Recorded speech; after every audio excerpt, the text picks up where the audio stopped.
You have finished this book totally good.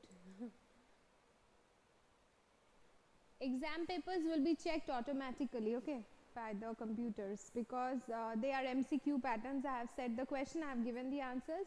It will be checked automatically. Why are you worried at all?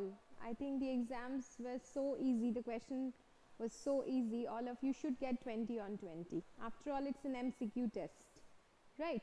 So let us start with quality. Let us start with quality today.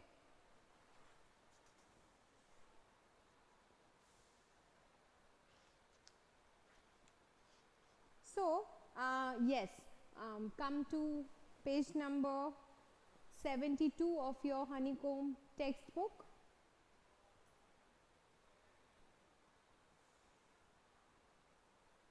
Okay. So, one went into the shop not like they went into any other places, but like in a religious place whenever you go. In that manner, they went into the shop. And the moment you go in the shop of Mr. Gessler would come down from upstairs and he would come and attend to the customer. Okay. And I would say, how do you do, Mr. Gessler? Could you make me a pair of Russian leather boots? Without a word, he would leave me retiring whence he came or into the other portion of the shop, and I would continue to rest in the wooden chair, inhaling the incense of his trade. Okay, so after he left, after he came and he asked, how do you do, instead of answering the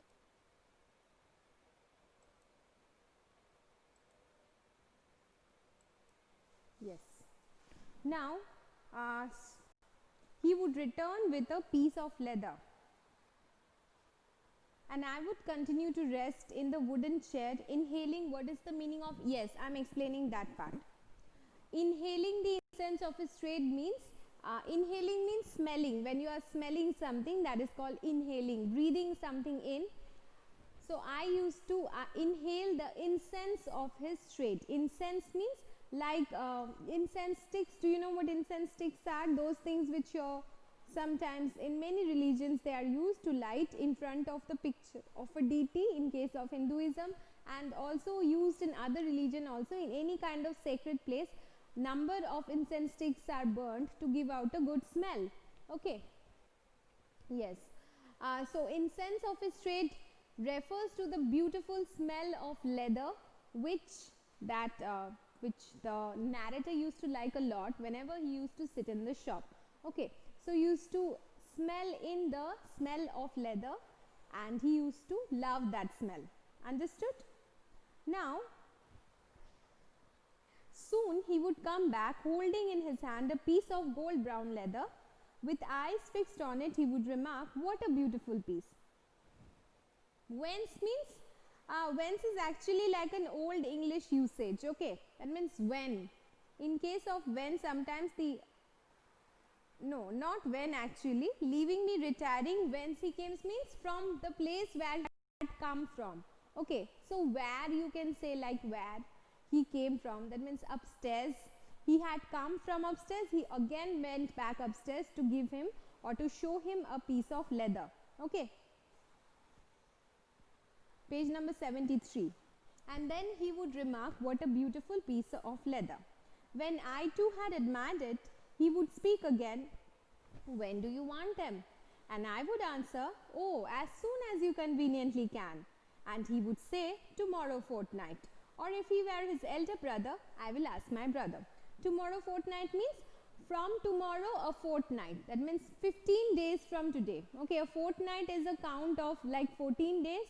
So tomorrow fortnight means from tomorrow, a fortnight after tomorrow, you will get your shoes. Okay, so he will give the answer in that manner. Then I would murmur, thank you, good morning, Mr. Gessler.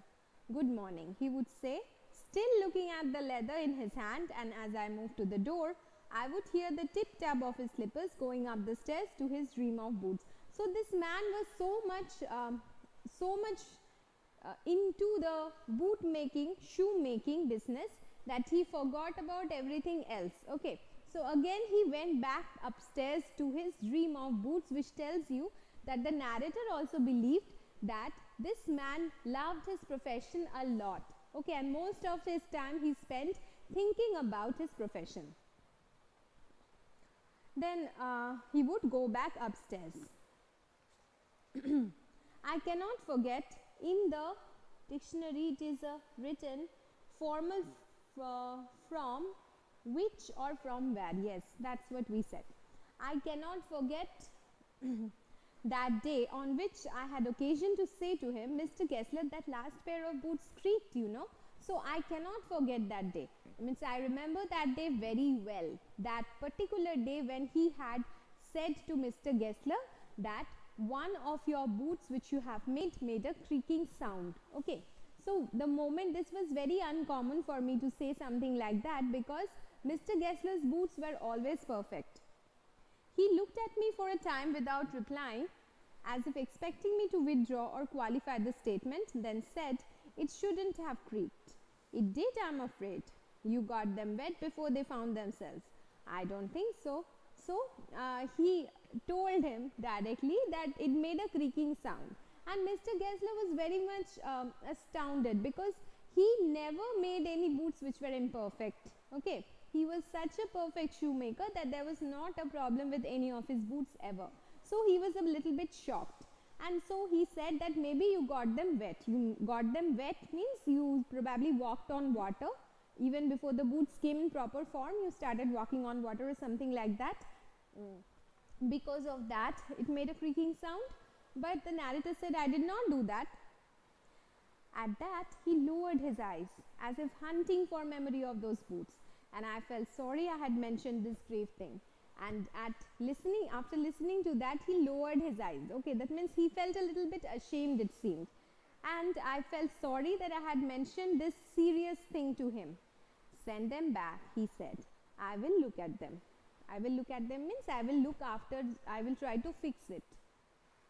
Some boots, he continued slowly, are bad from birth. Some boots are such that they are bad from birth. Okay, that means from the moment I make them, those boots are not good at all. If I can do nothing with them, I can take them off your bill. That is, if I cannot make it right, I will not take any money for it. Once, I went absent-mindedly into his shop in a pair of boots bought in an emergency at some large firm. He took my order without showing me any leather, and I could feel his eyes penetrating the inferior covering of my foot.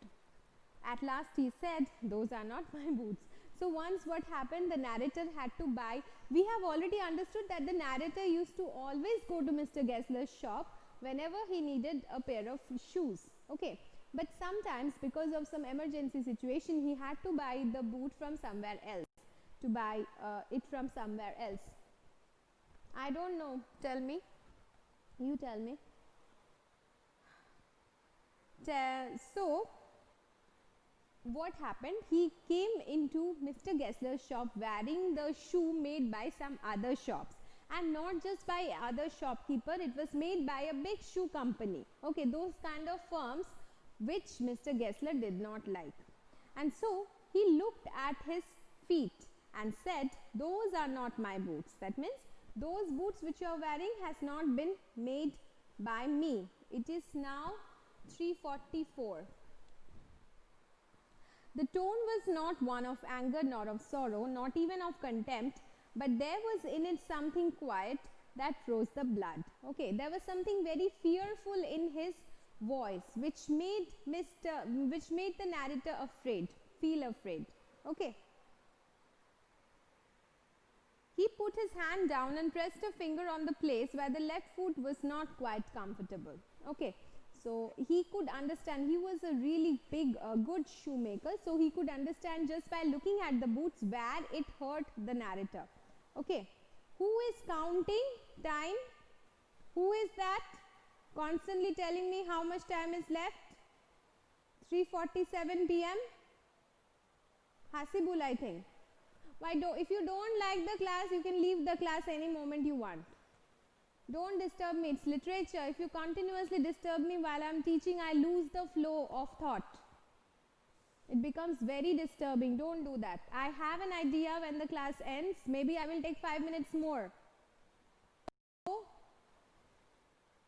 don't do that again, okay? Now what happened? This man felt ashamed for wearing those boots into the shop of Mr. Gessler, and so he did not feel quite comfortable because of it. He did not feel good about it, and Mr. Gessler could identify the portion in his food which was hurting him. It hurts you there, he said. Those big firms have no self-respect. And then, as if something had given way within him, he spoke long and bitterly. It was the only time I ever heard him discuss the conditions and hardships of his trade. So after he had said that those big firms, that means those big conglomerates, those big shoemaking business, like here we have like Khadims, Sri Leathers, Bata, they are big firms which manufacture shoes according to some custom sizes which are made. Nowadays this original shoemakers, this is completely gone because no shoemaker is there who will work only on their own making of shoes. They also buy shoes from our other places and they sell it. Okay.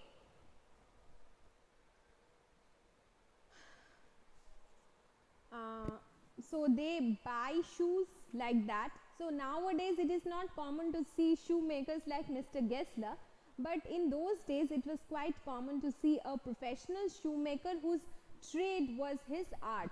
Okay. Now this is something which Mr. Gessler complains about the big firms, and he says that those big firms have no respect for us, for the customers. Okay, he believes that the big firms have no respect for the customers.